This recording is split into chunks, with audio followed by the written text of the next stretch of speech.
বাপের বাড়ি নাকি মেয়েদের নিজের বাড়ি নয়। বিয়ে হয়ে যখন শ্বশুর বাড়ি এলাম, প্রায় শ্বশুরমশাই বলতেন, আমার বাড়িতে এসব সহ্য করব না, এসব চলবে না। সেদিনই বুঝে গিয়েছিলাম ও বাড়িটা আমার শাশুড়ি মায়েরই নয়। আমার তো প্রশ্নই ওঠে না।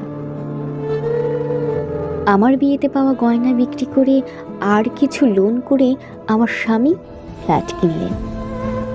আমি মনের মতো করে সাজালাম, ভাবলাম আমার বাড়ি।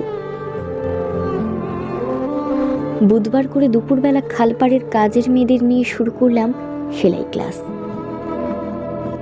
একদিন আমার স্বামী জানতে পেরে স্পষ্ট ভাষায় বলে দিলেন, আমার বাড়িতে বস্তি ঢোকানো চলবে না।